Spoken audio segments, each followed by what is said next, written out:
සුබ දවසක් හැමෝටම. අදත් වීඩියෝ එක වෙනුවෙන් එකතු වෙච්ච හැමෝම සාදරයෙන් පිළිගන්නවා. අද දවසේත් මම කතා කරන්න බලාපොරොත්තු වෙනවා ඔයාලා හැමෝටම වැදගත් වෙන මාතෘකාවක්. විශේෂයෙන්ම මේ මාතෘකාව ගොඩක් වැදගත් වෙනවා. ලබන වර්ෂයේ. ඒ කියන්නේ 2023 වර්ෂයේ රජයේ පාසල්වල එක ශ්‍රේණියට ඇතුළත් වීම බලාපොරොත්තු ඉන්න දරුවන්ගේ දෙමව්පියන්ට.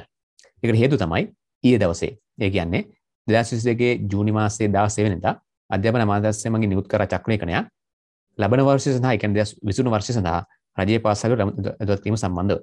ඉතින් මේ චක්‍රලේඛය කියවගෙන ඒ අනුව ඔයාලා මේ විදිහේ සූදානම් වෙන්න අවශ්‍යයි දැන්. තමන්ගේ දරුවන්ට අදාළ ඇප්ලිකේෂන් එක සම්පූර්ණ කරගෙන අදාළ පාසලට යොමු කරන්න. ඉතින් මේ ඇප්ලිකේෂන් එක කොහොමද ගන්න අපි ඉදිරි වැඩ කටයුතු ඒකදී අපි කොහොමද කරන්න කියන සම්බන්ධව මම මේ වීඩියෝ එක කතා බලාපොරොත්තු වෙනවා. මුලින්ම දෙයක් කියන්න අවශ්‍යයි. මේ ඇප්ලිකේෂන් එක ඔන්ලයින් ඉදිරිපත් කිරීමක් කරන්න අවශ්‍ය නැහැ අපි. විශේෂයෙන්ම එවැනි උපදේශයක් දීලා නැහැ මේ චක්‍රයේකේ. ඒක මුලින්ම මතක් කරගන්න අවශ්‍යයි. මොකද සමහර ඇප්ලිකේෂන් මේ දවස්වල ගොඩක් ඒවා ඔන්ලයින් හරහා ලබා ගන්න අවස්ථාවේ. නමුත් මේක අපි ඔන්ලයින් මේක උපදේශ සංග්‍රහය කියවගෙන අපි ඇප්ලිකේෂන් print out එකක් අරගෙන ඒක පුරවලා අදාළ පාසලට බාර දෙන්නයි තියෙන්නේ. ඉතින් ඒ උපදේශය මුලින් අපි දැනගෙන ඊට පස්සේ අපි යමු මේ වෙබ් අඩවිය මොකක්ද? වෙබ් අඩවියෙන් අපි කොහොමද අදාළ ඇප්ලිකේෂන් ලබාගෙන මේ කාර්යයට අත තියන්නේ කියලා. එහෙනම් මේ වැඩේ කරගන්න අවශ්‍ය කරන චක්‍රලේඛ මේ මොහොතේ අධ්‍යාපන අමාත්‍යාංශයේ වෙබ් අඩවියෙන් නිකුත් කරලා තියෙනවා. අපි ගිහින් බලමු මේක කොහොමද යන්නේ කියලා. ඔයාලට බලන් ඔයාලගේ කම්පියුටර් එකේ ඉන්ටර්නෙට් සම්බන්ධ ලබාගෙන එනතම් ඔයාලට මේ වැඩේ ඇත්තටම ස්මාර්ට්ෆෝන් එකේ කරන්නත් පුළුවන් මේ උපදේශ අනුගමනය කරගෙන. ඔයාලට බලන් Google Chrome කියන වෙබ් browser එක ඕපන් කරගන්න. මම වෙලා Google Chrome ඕපන් කරගත්තා. ඊට පස්සේ ඔයාලට පුළුවන් අධ්‍යාපන අමාත්‍යාංශයේ වෙබ් අඩවියේ නම ටයිප් කරන්න මෙන්න මෙතන. අපි ඒක ටයිප් කරමු www.moe.gov.lk තමයි සයිට් එක නම. අපි ටයිප් කරලා enter කී ප්‍රෙස් කරමු. එහෙනම් ප්‍රෙස් කරාම ටික වෙලාවකින් ඔයාලට අපේ අධ්‍යාපන අමාත්‍යාංශයේ වෙබ් අඩවිය බලා ගන්න පුළුවන් මෙන්න මේ විදිහට. ඉතින් ඔයාලට මේකේ සිංහල, ඉංග්‍රීසි, දෙමළ භාෂා තුනෙම තියෙන නිසා ඔයාලට පහසුවෙන් මේ දේ අවබෝධ කරගන්න අවශ්‍ය පුළුවන් වෙයි. සිංහල භාෂාව අපි සිංහල භාෂාව තෝරගමු.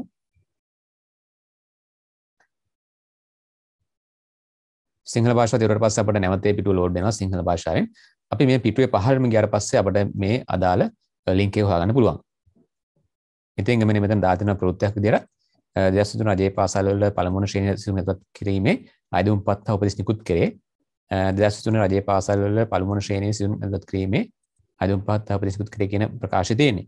ඉතින් ඔයාලට පුළුවන් මෙන්න මේ වැඩිදුර කියවන්න කියන අවස්ථාව තෝරගන්න. මෙතනත් පුළුවන්. එහෙම නැත්නම් මෙතන තියෙනවා 2023 රජයේ පාසල්වල පළමුවන ශ්‍රේණියේ සිසුන්ගත කිරීම කියන ලින්ක් එකක්.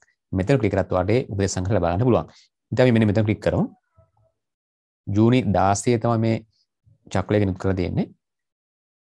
හරි, දැන් ඔයාලට පේනවා මේ උපදේශ සංග්‍රහය මෙන්න මෙහෙම තියෙනවා. අපි ඒක ඉක්මනට කියලා බලමු. 2023 රජයේ පාසල් වල පළමුවන ශ්‍රේණියට සිසුන්ගත කිරීමේ අයදුම්පත් හා උපදෙස් නිකුත් කරේ. අධ්‍යාපන අමාත්‍යාංශයේ ඉන්න වෙබ් අඩවිය www.moe.gov.lk වෙත පිවිසීමෙන් එම තොරතුරු හා අයදුම්පත් ලබා ගත හැකියි. හරි, අපි දැන් මේ සයිට් එකේ තමයි ඉන්නේ. මේට අදාළ උපදේශ මාලාව හා අයදුම් පත්‍රය මේ සමග එවා ඇත. right. 2023 රජයේ පාසල් වල පළමුවන ශ්‍රේණියට සිසුන්ගත කිරීමේ අයදුම් පත් හා උපදේශ පත්‍රිකා භාගත කරන්න.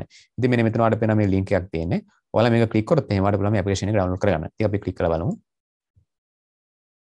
එහෙනම් මෙන්න මෙතන PDF ડોකියුමන්ට් එකක් විදියට මේ ඇප්ලිකේෂන් එක ඔයාලට මෙහෙම බලා ගන්න පුළුවන්. හරි. මෙහෙම ඇවිත් මේ ඇප්ලිකේෂන් අපිට පුළුවන් මේක සේව් කරගන්න මෙන්න මේ අයිකන් එක ක්ලික් කරලා ඔයාලා මේක නැවත බලන්න අවශ්‍ය වෙන හින්දා ඔයාලා කැමති තැනක මේ සේව් කරලා සාමාන්‍යයෙන් ඩෙස්ක්ටොප් එකේ නැත්නම් මෙන්න ඩවුන්ලෝඩ්ස් කියන පොඩ්ඩක් මම තෝරගන්නවා. තෝරගෙන මම මේක සේව් දෙනවා. හරි, ඊට පස්සේ මෙතන ක්ලික් කරලා ඒ උපදේශ සංග්‍රහය කියව ගන්න පුළුවන් PDF ඩොකියුමන්ට් විදියට. එහෙනම් නැත්නම් ඉතින් අපිට මේ වෙබ් ෆෝම් එකේ මේක තමයි මේ කියවලා බලමු. අධ්‍යාපන අමාත්‍යාංශය මුත් කරන්නේ 2023 වර්ෂයේ රජයේ පාසල් වල පළමුවන ශ්‍රේණියට ළමයින් ඇතුළත් කිරීම පිළිබඳ උපදෙස්. හරි, උපදේශ සංග්‍රහයක් මේකේ තියෙනවා, පිටු ගණනාවක් මේකේ තියෙනවා. අපි අත්‍යවශ්‍ය ටික ඉක්මනට බලාගෙන යන්න. අයදුම්පත් පහක් දක්වන ආදර්ශ ආකෘතිය අනුව සකස් කළ යුතුය. මෙන්න මේ ආකෘතිය අනුව සකස් කරලා තියෙනවා. විශේෂයෙන්ම අපි බලමු මේකේ අවසාන දිනය සම්බන්ධව ගත්තේ උලට මෙන්න මෙහෙම කියනවා. 2023 වර්ෂයේදී රජයේ පාසල්වල පළමුවන ශ්‍රේණියට තම දරුවන් ඇතුළත් කිරීමට බලාපොරොත්තු වන දෙමාපියන් හෝ නිත්‍යානුකූල භාරකරුවන් මෙම නිවේදනයේ දක්වන උපදෙස් අනුව හා ලබා දී ඇති ආකෘති පත්‍රයට අනුව සකස් කළ අයදුම්පත් තමන්ට අදාළ වන පාසල්වල ප්‍රධානීන් වෙත 2022 ජූලි 16ට ප්‍රථම ලැබෙනසේ ලියාපදිංචි තැපෑලෙන් ඉදිරිපත් කළ යුතුය. සියලුම සුදුසුකම් සපුරාල යුත්තේ 2022 ජූනි 30 දිනට වළංගු වන පරිදිය. හරි, ඔන්න ක්ලෝසින් ඩේට් එක තමයි 2022 ජූලි 16. සාමාන්‍යයෙන් තව මාසයක වගේ කාලයක් තියෙනවා මේක බාර ගන්න. ඒක අපි බාර දෙන්න ඕන කොහොමද? පාසල් ප්‍රධානින්ට. ඒ වගේම තියෙනවා සියලුම සුසුකම් සපුරා යුත්තේ 2021 ජූනි 30 දිනට වළංගු වන පරිදි. එහෙනම් මේ සුසුකම් සපුරාදී මේ දරුවන් පාසල ඇතුළත් වීම සම්බන්ධ ඒව සපුරන්න තියෙන්න ඕන ජූනි 30 දිනට අදාළව. මෙන්න ඔය ඇප්ලිකේෂන් තියෙනවා. ඉතින් මෙතන තියෙනවා විශේෂ උපදේශයක් උඩින්ම දාලා ළමයාගේ උපැන්න සහතිකයේ පිටපතක් හා තමයි ඉල්ලුම් කරනු ලබන ගණය යටතේ අදාළ වන සියලුම ලිපි ලේඛනවල පිටපත් දියුණු ප්‍රකාශයක් මගින් සනාථ කර මෙයට වුණා විය යුතුය. දරුවන්ගේ උපැන්න සහතිකයේ පිටපතක් වගේම අදාළ ගණය අපි ළමයා ඉදිරිපත් කරන්න බලාපොරොත්තු වන ගණය යටතේ අදාළ වෙන සියලු ලේඛන ඉදිරිපත් කරන ඕනේ ඒ වගේ පිටපත් ඒත් එක්කම දියුණු ප්‍රකාශයක් මගින් ඒවා සත්‍ය බව ඉදිරිපත් කරන්නත් තියෙනවා. ඊට පස්සේ ඉල්ලුම් කරන ගණය කියලා ගණ කිහිපයකට අයත් නම් වෙන වෙනම ඉල්ලුම් කළ යුතුයි. ඉතින් මේ ඉල්ලුම් කරන ගණය කියලා කියනවා දන්නව ඇති. මේක තියෙනවා විවිධ ඔයාලට ඉල්ලන්න පුළුවන් අවස්ථා කීපයක්. හරි. ඉතින් මම මේ ඇප්ලිකේෂන් එක මෙහෙම තියෙද්දි මේක කලින් මම සේව් කරපු එක ඕපන් කරගන්න. ඔයාලට මේක වඩාත් පහසුවෙන් එතකොට පෙන්වන්න පුළුවන් නිසා මට. ඉතින් ඔයාලගේ කම්පියුටර් එකේ ඔයාලට මේක ආයෙ හොයාගන්න ඕන නම් ඔයාලට පුළුවන් ඒක මිනිම් කරගන්න. ඔයාලගේ කම්පියුටර් එකේ ඩවුන්ලෝඩ්ස් ෆෝල්ඩර් එකේ මේක ඇති. මම ඉක්මනට ඒකට ගිහින් බලනවා. හරි මෙන්න මෙහෙම තියෙනවා. අපි දැන් කලින් බලමින් හිටියේ මෙන්න මේ සම්බන්ධව ඉල්ලුම් කරන ගණය කියන එක. එහෙනම් ඉල්ලුම් කරන ගණය කියලා කියන්නේ විවිධ පදනම් තියෙනවා. පදිංචි පදනම එහෙම නැත්නම් ආදිශේෂ පදනම ආදී වශයෙන් ගණ කිහිපයකට අයත් නම් වෙන වෙනම ඉදිරිපත් කළ යුතුලු. එහෙනම් විවිධ ගණ වලින් ඉල්ලන නම් ඔයාලා වෙන වෙනම ඇප්ලිකේෂන් දාන්න ඕන. ඉතින් අපි ඉක්මනට බලමු මේ ඇප්ලිකේෂන් එකේ කෙලවරේ උපදේශ ගොඩක් මේ සම තියෙනවා. ඉතින් ඔයාලා අනිවාර්යයෙන් මේ උපදේශ ටික හොඳින් සියල්ලම කියවන්න. print out එක අරගෙන එහෙම නැත්නම් මේ විදිහට ඔයාලා මේ කියව ගන්න පුළුවන්. සමහරට ඔයාගේ ෆෝන් එකේ තියෙන දේ ෆෝන් එකට අරගෙන මේ කියව ගන්න පුළුවන්. අපි ඉක්මනට බලමු මෙතන සාමාන්‍යයෙන් මේකේ තියෙන ගණය මොනවද කියන එක. ඔයාලාගේ මීට කලින් දරුවෙක් පාස් ඇදලා තුනනම් බොහෝ විට ඒ තොරතුරු තමයි මෙතන අදාළ වෙන්නේ. එහෙම නැත්නම් ඔයගෙන දන්නේ නැත්නම් ඔයාලා මේ සම්බන්ධ හොඳින් මේක කියලා අවබෝධ කරගන්න වෙනවා. ඉතින් මෙන්න මෙහෙම තියෙනවා. ගණය කියලා කියන්නේ තෝරා ගැනීම සඳහා උපකරණ ක්‍රමවේදය. යම් පාසලක පළමුවන ශ්‍රේණියේ පවත්වන පුරප්පාඩු වලින් පාසල මගින් තෝරා ගන්න ළමයින් සංඛ්‍යාව මෙහි දැක්වෙන ප්‍රතිශත අනුව පාසලහන් ගණ වලට අයත් ළමයින් අතරින් තෝරා ගැනීම. හරි. පාසලට ආසන්න පදිංචිකරුවන්ගේ දරුවන් 150ක් ලබා ගන්නවා. ඒ කියන්නේ සමස්ත පන්තියේ ඉන්න දරුවන්ගේ 150ක් පාසලට ආසන්න පදිංචිකරුවන්ගේ දරුවන් වෙන්න ඕන. අදාළ පාසලේ ආදි සිසුන් වෙන මව්පියන්ගේ දරුවන් 125ක් ගන්නවා. ඒ කියන්නේ අදාළ පාසලේ ආදිශයන්ගේ දරුවන් ඉන්නවා ඒක 125ක් ගන්නවා. දැනටමත් අදාළ පාසලේ අධ්‍යාපනය ලබන සිසුවන්ගේ සහෝදර සහෝදරයන් 114ක් ගන්නවා. දැනටමත් ඉස්කෝලේ ඉගෙන ගන්නවා නම් කවුරු හරි කෙනෙක් එයාගේ සහෝදර සහෝදරයන්ට ඇතුළත් වෙන්න පුළුවන් පදනමක් තියෙනවා. ඒක 114ක් තමයි ගන්නෙ. අධ්‍යාපන අමාත්‍යාංශයේ යටතේ රජයේ පාසල් අධ්‍යාපනයට ඍජුවම බලපාන ආයතනයක කාර්ය මණ්ඩලයට අයත් තැනැත්තන්ගේ දරුවන්. ඒ කියන්නේ අධ්‍යාපන අමාත්‍යාංශයේ යටතේ ඇති ආයතනයක සේවය කරන ගුරුවරු ඊට පස්සේ අනිකුත් කාර්ය මණ්ඩලයට අයිති අයගේ දරුවන් 106ක් තෝරගන්නවා. ඒ පදනමට කෙනෙක්ට ඇප්ලයි කරන්න පුළුවන්. එහෙම රැකියාවක් කරන කෙනෙක් නම් රජයේ සේවා අවශ්‍යතා මත ස්ථාන මාරුවේ හෝ රජයේ වාර්ෂික ස්ථාන මාරුවෙන් ලැබූ රාජ්‍ය සංස්ථා ව්‍යවස්ථාපිත මණ්ඩල හෝ රාජ්‍ය බැංකු නිලධාරියන්ගේ දරුවන්. එහෙනම් රජයේ සේවා අවශ්‍යතා මත ට්‍රාන්ස්ෆර් ලබාගත් අය ස්ථාන මාරුවෙන් ලබාගත් අයගේ දරුවන්ටත් පුළුවන් ඒකත් වෙන 104ක ප්‍රමාණය ඒගොල්ලෝ ගන්නවා. ඊට පස්සේ ළමයා සමග විදේශගතව පදිංචිව සිට පැමිණෙන තැනැත්තන්ගේ දරුවන් 101ක් ගන්නවා. කියන්නේ විදේශයේ ඉඳලා මෙහෙ ලංකාවට නැවත આવුත් එහෙම මෙහෙ පදිංචි කරුවේ ඒගොල්ලන්ගේ දරුවන් 101ක් ගන්නවා. ඉතින් මෙන්න මේ පදනම් කීපයක් තියෙන්නේ. ඉතින් ඔයාලට පුළුවන් ඔයාලා ආයතන පදනම තෝරගන්න. සාමාන්‍ය වැඩිම ප්‍රසිද්ධ තියෙන මෙන්න මේ ආසන්න පදිංචිකරුවන්ගේ පදනම නිසා වැඩි දිනෙකට මේකෙන් උත්සාහ කරන්න අවස්ථාවක් තියෙනවා පදිංචි අනුව. ඊට අමතරව තවත් පදනම තියෙනවා ආශිෂ්‍ය පදනම, සහෝදර සහෝදරයන්ගේ පදනම, ඊට පස්සේ කාර්ය මණ්ඩල පදනම, ඒ වගේම රාජ්‍ය නිලධාරීන්ගේ ස්ථාන මාරු පදනම සහ විදේශගත දරුවන්ගේ විදේශගත දෙමාපියන්ගේ දරුවන්ගේ පදනම කියන එක. ඉතින් මේවට අයිති ඒක දැන් ඔයාලා හොයාගන්න පුළුවන්. බොහෝ දෙනෙක් අනිවාර්යයෙන්ම මේ පාසලට ආසන්න පදිංචි කරුවන්ගේ පදනම අනුව යොමු වෙන උත්සාහ කරනවා. ඊට අමතරව ආදිශිෂ්‍යෝ ඉන්න පුළුවන්. එහෙම නැත්නම් පාසලේ දැනටමත් සහෝදරයෝ ඉන්න පුළුවන්. ඊට අමතරව කාර්ය මණ්ඩලෙ ඉන්න පුළුවන්. ඉතින් මෙන්න මේ පදනම් වලින් ඔයාලට අදාළ එක හොයාගන්න. ඒ අනුව ඔයාලා සමහරවිට ඉතින් පළවෙනි විතරක් නම් ඔයාලට ඒක පමණක් දාන්න වෙයි. එහෙම නැත්නම් වෙනත් පදනම් තියෙනවා නම් ඔයාලට යනවා දාන්න තමයි මේ උපදෙස් දීලා තියෙන්නේ. හරි. ඊට පස්සේ ඒ පදනම අනුව බඳවාගන්නේ කොහොමද කියන එක සම්බන්ධව පහළ අපට විස්තර කරලා තියෙනවා. ඉතින් පාසලට ආසන්න පදිංචිකරුන්ගේ දරුවන් 150ක් ගන්නවා නම් කොහොමද ඒක තෝරගන්නේ කියන එක මෙතන තියෙන ලකුණු ලබා දෙන ආකාරය සහ ඒවා තහවුරු කරන්න අවශ්‍ය කරන ලේඛන ගොඩක් තියෙනවා. ඒ දේවල් වලට මේ සියල්ලම කියලා තීරුම් ගන්න අවස්ථාවක් තියෙනවා. හරි එහෙනම් අපි බලමු දැන් අපිට උඩට ගිහලා ඇප්ලිකේෂන් එක තවුනක් තිබුණේ කියලා. පදනම දාන්න පුළුවන්. ඊට පස්සේ නම අපි විස්තර දෙනවා සම්පූර්ණ නම දාන්න වාසගමට යන ඉරක් හඳනලු. සම්පූර්ණ නම ලියන්න පුළුවන් ඔයාලට. මෙතන සිංහලෙන් හෝ ඉංග්‍රීසියෙන් කියලා නැහැ. ඉතින් ඔයාලට පුළුවන් උපන් සහතිකයේ අරගෙන නම ලියන්න. ඒ අනුව තියෙන නම. වාසගමට යටින් ඉරක් හඳන කියලා තියෙනවා. මුල් අකුරු සමග නම දාන්න ඕන. අගට දෙන එක නමක් පමණක් ලියන්නලු. ඒක සිංහල ලියන්න තියෙන්නේ. උදාහරණ දෙනවා BSS පීරිස් කියලා. අග නම අන්තිමට අපි ලියනවා. මුල් අකුරු සමග නම ඉංග්‍රීසි ලියන්න තියෙනවා. උදාහරණයක් තියෙනවා මෙතන දාලා කැපෙල් ලකුණු ඒවා ලියන්න පුළුවන්. ස්ත්‍රී පුරුෂ භාවයේ ආගම ඉගෙනුම් මාධ්‍ය තියෙනවා සිංහල දෙමළ විශේෂයෙන් දාන්න අනිවාර්යයෙන්ම. උපන් දිනේ තියෙන අවුරුද්ද මාස සහ දිනය 2023 ජනවාරි මාස 31 දිනට වයස තියෙනවා. එහෙනම් 2023 ජනවාරි මාස 31 දිනට වයස ඔයාලා ඉදවත් කරන්න ඕන. ඒක අනිවාර්යයෙන්ම ප්‍රධාන සුදුසුකමක් වෙනවා. වයස සම්පූර්ණ කිරීම කියන එක නිසා වයස දාන අවුරුදු ගාන, මාස ගාන සහ දින ගාන හොයලා. ඔයාලගේ දරුවගේ මෙන්න මේ දිනේ 2023 ජනවාරි 31 කියන දිනේ අඩු කරන්න පුළුවන් ඔයාලගේ දරුවගේ උපන් දිනේ. එතකොට මේ කාණු අඩු ගන්න පුළුවන්. ඊට පස්සේ අඳුන් කරන පිළිබඳ විස්තර තියෙනවා. ඒ කියන්නේ මව්පියා නිත්‍ය අනුකූල බාරකරු කියන එක මෙතෙන්ද අඳුන් කරන කියලා කියන්නේ. අඳුන් කරන්නේ මේ වෙලාවේ දෙමව්පියෝ මව්හෝපියා. ඉතින් ඔයා දරුවගේ මව්හෝපියා නැත්නම් බාරකරුගේ විස්තර දාන්න ඕන. අඳුන් කරුගේ ඒ කියන්නේ සම්පූර්ණ නම, මුල අකුරු සමග නම, ජාති හඳුන්පත් අංකය, ශ්‍රී ලාංකේයද කියනවා ගාගම සහ ලිපිනේ. ඒ කියන්නේ දැන් ඔයා ආදිශේෂයෙන් නම් ඒ පාසලේ ඔයාගේ විශ්ලේෂණ දාන්න ඕන. එහෙම නැත්නම් ඔයා ඒ දරුවගේ මව්හෝපියා නම් ආදිශේෂයෙන් නොවන කෙනෙක් නම් එහෙම නැත්නම් පදිංචි අනු දාන්න ඕන. ඔයා විශ්ලේෂණ දාන්න ඕන. කලත්‍රා ඒ කියන්නේ පියාගේ විශ්ලේෂණ දැම්මොත් මෙතන මවගේ විශ්ලේෂණ දාන්න ඕන. මවගේ විශ්ලේෂණ දැම්මොත් මෙතන පියාගේ විශ්ලේෂණ දාන්න ඕන. ඒ අර කලින් විශ්ලේෂණයම තමයි තියෙන්නේ. ඊට පස්සේ ඒවට අදාළම තියෙන දුරකථන අංකය, පදිංචි දිස්ත්‍රික්කය, පදිංචි ස්ථානය, පදිංචිකම් කොට්ටාසේ, පදිංචි ස්ථානයට අදාළ ග්‍රාම නිලධාරිය වසම සහංකය. ඔයාලා අදාළ ග්‍රාම නිලධාරිය වසම සහංකය හොයාගෙන ඒක දාන්න පුළුවන් ඔයාලට. ඒක අදාළ අයදුම් කරුට සහ කලත්තාකින් දෙන්නටම අදාළව තියෙනවා. ඊට පස්සේ පහළ තියෙනවා කොටසක් පිළිම් කරන පාසල්. මෙම පාසලද ඇතුළුව තම කැමැත්ත අනුපිළිවෙලට ලිවිය යුතුය. ඔයාලා ඉල්ලන පාසල් තියෙන පුළුවන් ආසන පාසල් කීපයක්. ඒ පාසල් සියල්ල මෙතන දාන්න ඕන. ඔයාලා එක දාන කැමැත්ත අනුපිළිවෙල අනුව පාසල් වර්ගය දෙනවා. ජාතික පාසල, පළාත් පාසල බලන්න ඔයාලට ආසන්නව තියෙන ජාතික පාසල් වල පළාත් පාසල් සාමාන්‍ය ජාතික පාසල් වලට වැඩි ඉල්ලුමක් තියෙනවා. වැඩි දිනක් කැමති යන්න. ඉතින් ඒ නිසා ඔයාලට ඒ වගේ පාසලකට යන්න වැඩි කැමැත්තක් තියෙනවා. මුලින් එක දාන්න. ඊට පස්සේ පදිංචි ස්ථානයේ සිට පාසලට ඇති දුර තියෙනවා. ඉතින් ඔයාලට ඒ දුර දාන්න පුළුවන්. සාමාන්‍යයෙන් මේ දුර දාන්න කියලා තියෙන්නේ අර Google Earth කියන සේවය හරහා ගිහිල්ලා යනකොට මේක හොයාගන්න පුළුවන්. ඔයාලා බලන්නේ යන නැත්නම් සාමාන්‍ය වශයෙන් ඔයාලට හිතලා මේක දාන්න පුළුවන්.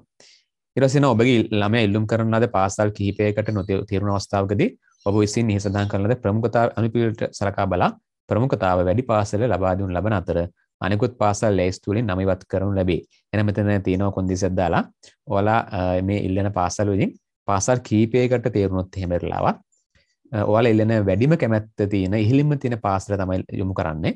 අනිත් පාසල් වලින් අයින් කරනවා. ඒ නිසා ඔයාලා අනිවාර්යයෙන්ම මේ කැමැත්ත වැඩිම පාසල උඩින්ම දාන්න. යන්න හැකියාව වැඩිපුර තියෙන පාසල උඩින් දාන එක නෙමෙයි අවශ්‍ය වෙන්නේ. කැමැත්ත වැඩිම පාසල් පිළිවෙලට පහළ හැර දාන්න පුළුවන් පාසල් කීපයක්. හරි මෙතන පාසල් කීයක් දාන්න ඕනද කියන එක සම්බන්ධව ලියලා නැහැ. ඔයාලට පාසල් කීපයක් දැන් දාන්න අවස්ථාව තියෙනවා. ඊට පස්සේ තියෙනවා ඉල්ලුම් කරන මේ පාසලට වඩා පදිංචි ස්ථානයට ආසන්න දරුවාට ඇතුළත් වීමට හැකි වෙනත් පාසල්. එහෙනම් ඔයාලා ඉල්ලුම් කරන පාසලට වඩා ආසන්නයේ තියෙන තවත් පාසල් තියෙනවද කියලා ප්‍රශ්නයක් අහනවා. ඉතින් මේක අනිවාර්යෙන් නිවැරදි දාන්න ඔයාලා. මොකද මේක අනු දැම්මත් ඔයාලගේ පදිංචි ස්ථානය අනුව ඒක හොයාගන්න අනිවාර්යම හැකියාවක් තියෙන නිසා ඒ පාසල් ටික නම් කරන්නේ එහෙම පාසල් තියෙනවා නම්. විශේෂයෙන්ම ඔයාලා අයත් වෙන ග්‍රාම නිලධාරී කොට්ටාසයට අදාළව වසමට අදාළව පාසල් තියෙනවා. මේ පාසල් ටික මෙතන අයත් වෙනවා. ඊට පස්සේ ඡන්දහිමි නාම ලේඛනයේ ලියාපදිංචිය පදිංචි සනාථ කිරීමට අවශ්‍ය ආසන්න හා සහෝදර ගණවලට අදාළව මව්පියන් හෝ නීත්‍යානුකූල බාරකරු විසින් ග්‍රාම නිලධාරී කාර්යාලයෙන් විස්තර ලබා ගැනීම කොටස සම්පූර්ණ කර තමන් විසින්ම සහතික කළ යුතුය. ඡන්දහිමි නාම ලේඛන ලියාපදිංචි සම්බන්ධ සහතික ගන්න අවශ්‍ය වෙනවා ග්‍රාම නිලධාරීතුමාගෙන්. ඒකට අදාළ වෙන්නේ පදිංචි සනාථ කිරීමට අවශ්‍ය අය. ඒ කියන්නේ ආසන්න හා සහෝදර ගණවලට අදාළව මව්පියන්. එතකොට අර විදේශගත අයට වගේ අයට මේක ප්‍රශ්නයක් නෑ. අනිත් අයට මේක අවශ්‍ය වෙනවා. හරි. ඊගාවට මෙන්න මෙහෙම තියෙනවා ඒකේ විස්තර. වර්ෂයේ තියෙනවා, ඡන්ද ප්‍රදේශයේ තියෙනවා, ග්‍රාම නිලධාරී වසම අංකයේ තියෙනවා, ඡන්ද කොට්ටාශය, ගම් විදිහ වත්ත තියෙනවා. මේ ටික පුළුවන් වල පුරව ගන්න. ග්‍රාම නිලධාරීවරයා සමග සම්බන්ධව ඒ විස්තර අරගෙන ගෘහ අංකයේ පිළිවෙල අංකයේ ඡන්දහිමි නාම ලේඛයෙන් සින්න සිදුනා. ඡන්දහිමි නාම ලේඛයෙන් අරගෙන ඒක විස්තර හොයාගන්න පුළුවන්. ඒ ඉංගේ සියල්ලම ග්‍රාම නිලධාරීතුමා හරහා ලබා ගන්න පුළුවන්. මව සහ පියා අදාළව විස්තර මේක පුරවන්න තියෙනවා.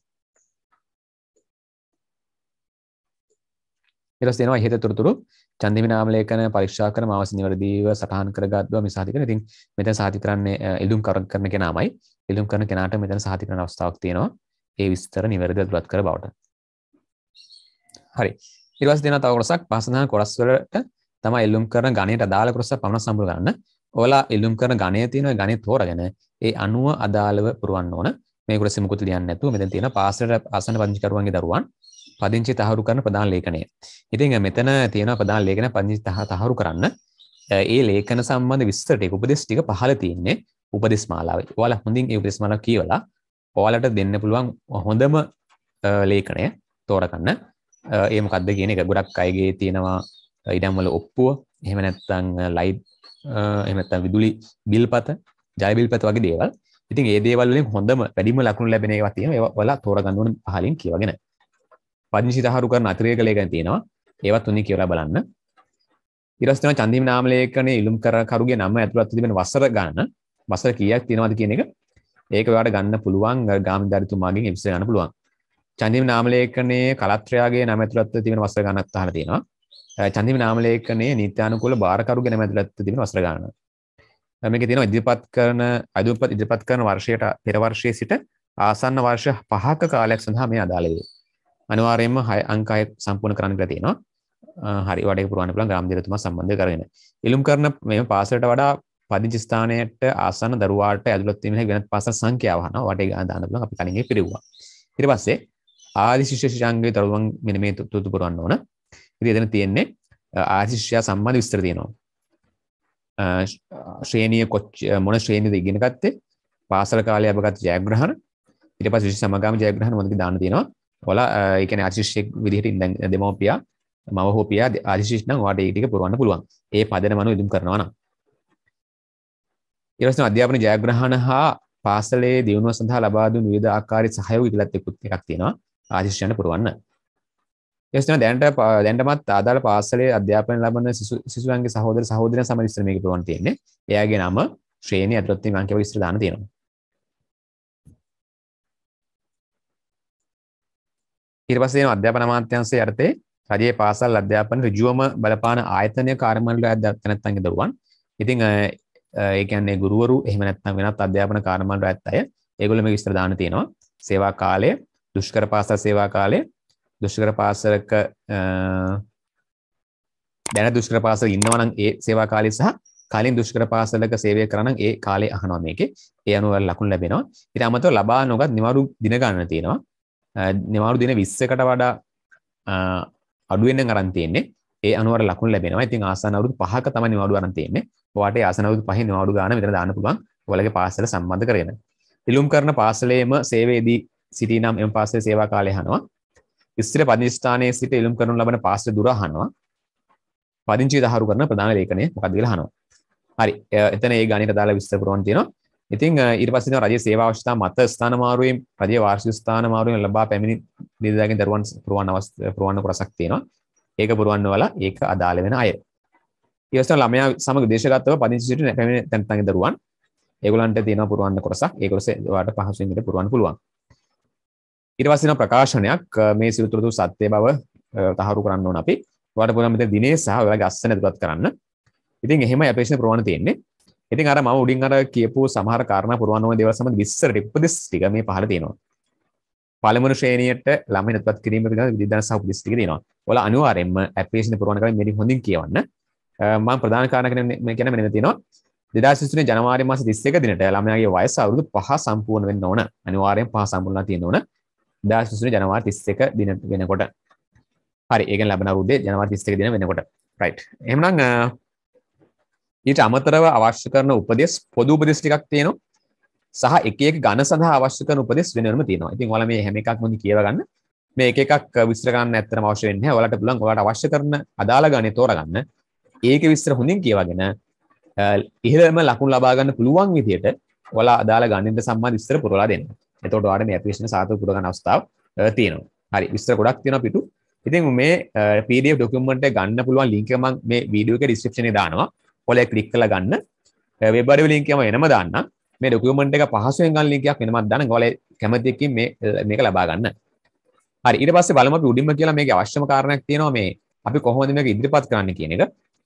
අපි කොහොමද මේක යොමු කරන්නේ පාසලට කියන එක සම්බන්ධ උපදේශයක් උඩින් තිබුණා. හරි ඒ උපදේශය අපිට මේ නිවේදනයේ මුලින්ම තියෙනවා. ඔයාලා සකස් කළ අඳුම් පත්‍රය අදාළ පාසලේ පාසල් ප්‍රධානීන්ට 2021 ජූලි 16 දිනට ප්‍රථම ලැබෙන්න ලියාපදිංචි තැපෑල යවන්න ඕන. මේක තමයි කරන්න තියෙන්නේ. මේට අමතරව මේක උපදේශයක් තිබ්බවල හින් කියවන්න මේ අයදුම්පත් ප්‍රමාණ සංඛ්‍යාව ලැබෙන්නේ නැති පාසල් තියෙනවා නම් ඒ වගේ පාසල් වලට මේක ඇප්ලිකේෂන් වල ගිහින් බාර දෙන්නත් පුළුවන්. හැබැයි ඒ වෙලාවේදී ඔයා ලදුපතක් ලබා ගන්න ඕනේ ඒ අයදුම්පත්ය ලබා දුන්නා කියලා. ඉතින් වඩා පහසු වෙලා මේක අනිවාර්යයෙන්ම ලියාපදිංචි තැපෑල යොමු කරනවා නම්. හරි එහෙනම් ඉතින් මෙහෙමයි මේ ඇප්ලිකේෂන් පුරවන්නේ. ඔයාලා අනිවාර්යයෙන්ම මේක උපදේශ ටික හොඳින් කියවා ගන්න. ඒ කියවන එක තමයි වැදගත් වෙනවා මේක පුරවන කලින්.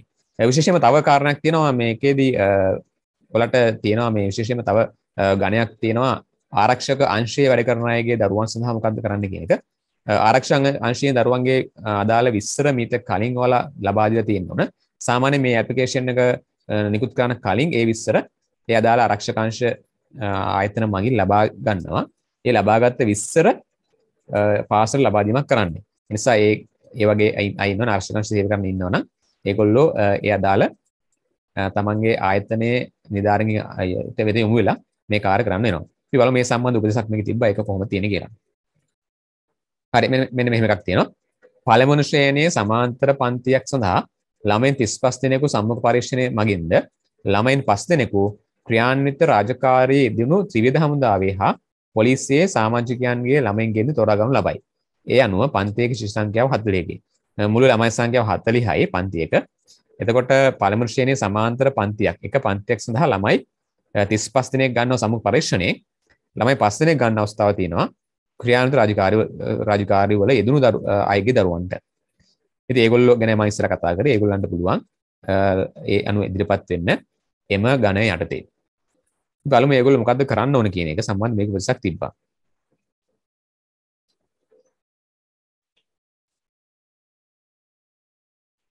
මෙන්න මෙතන තියෙනවා අයදුම්පත් ඉදිරිපත් කිරීමේ පිළිවෙල කියලා.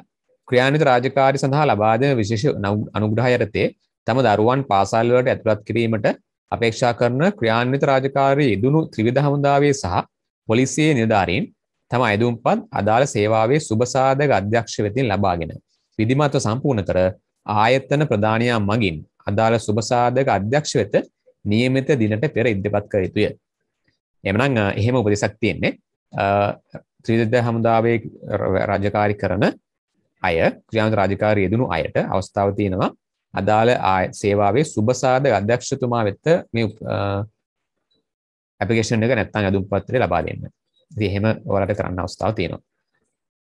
හරි එහෙනම් මෙන්න මේ උපදෙස් තියෙන මීට අමතරව තව ගොඩක් උපදෙස් මේකේ තියෙනවා. ඉතින් මම ඔයාලට පොඩි මඟ පෙන්වීමක් කරේ මේකෙදි. විශේෂයෙන්ම මේක කියව ගන්න අවශ්‍ය මේක කොහොමද අපි පුරවන්නේ කියන සම්බන්ධ උපදෙස් ටිකක් අපි කතා කරේ. ඔයාලට පුළුවන් මේ සම්බන්ධ සියලු විස්තර ටික මේ ලේඛනයේ හොඳින් කියලා බලා ගන්න. විශේෂයෙන්ම තව ඔයාලට අවස්ථාවක් නැත්නම් මීට පෙර අවුරුද්දේ මේ ආසන්නම අවුරුද්දේ පාසල් වල ළමයි යොමු කරපු දෙමව්පියෙක් හම්බෙලා ඔයාලට පුළුවන් විස්තර අහගන්න. ඒ අනුව මේ ලිපි ලේඛනය මොනවද කියන එක සංක්ෂිප්තව දාන්න. මොකද ඒගොල්ලෝ මේ කාර්යකාරිය ඒගොල්ලෝ ඊ අවුරුද්දේ මේක කරා. ඒ නිසා ඒගොල්ලන්ට මේක හොඳට මතකයි. ඒ අනුව අහගන්න. හැබැයි සමහර කාරණා ඉතින් වෙනස් වෙන්නත් අවස්ථාවක් තියෙනවා මේවර. ඒ නිසා මේ ඇප්ලිකේෂන් එකත් කියව ගන්න. කියවන විස්තරත් අහගෙන ඒ අනුව ඔයාලට එක්කෙනෙම මේ ඇප්ලිකේෂන් ටික හොයාගෙන අවශ්‍ය විස්තර හොයාගෙන මේක පුරවා දෙන්න පුළුවන්. එහෙනම් මම හිතනවා ඔයාලට මගේ පින්වල ලැබෙන්නේ නැති කියලා මේ සම්බන්ධ. ඉතින් මම මේ ලේඛන ලබා ගන්න අවශ්‍ය ලින්ක්ස් කලින් කිව්වා වගේ මේ වීඩියෝ එකේ දාන්නම් ඩිස්ක්‍රිප්ෂන් එකේ ඔයාලා අරගෙන මේ වැඩේ කරගන්න උත්සාහ කරන්න. එහෙනම් ඉතින් අද වීඩියෝ එකෙන් මම කතා කරේ මේ මාතෘකාව සම්බන්ධ. මේ වීඩියෝ එක ඔයාලා හිතනවා වැදගත් වෙයි කියලා අනිවාර්යයෙන්ම ලයික් එකක් දාන්න. ඒකත් එක්කම ඔයගේ අදහස් මේක කමෙන්ට් කරන්න. ඒත් එක්කම මේ වීඩියෝ එක තව ගොඩක් වැදගත් වෙන්න පුළුවන්. ඒ වගේ කෙනෙක්ට මේක ෂෙයා කරන්න අවශ්‍ය කෙනෙක් ඉන්නවා නම් ඔයාලට පුළුවන් මේක ෂෙයා කරන්න ඒගොල්ලන්ට. ඒ වගේ කෙනෙක්ට බලලා මේ සම්බන්ධ උපදෙස් ලබා ගන්න.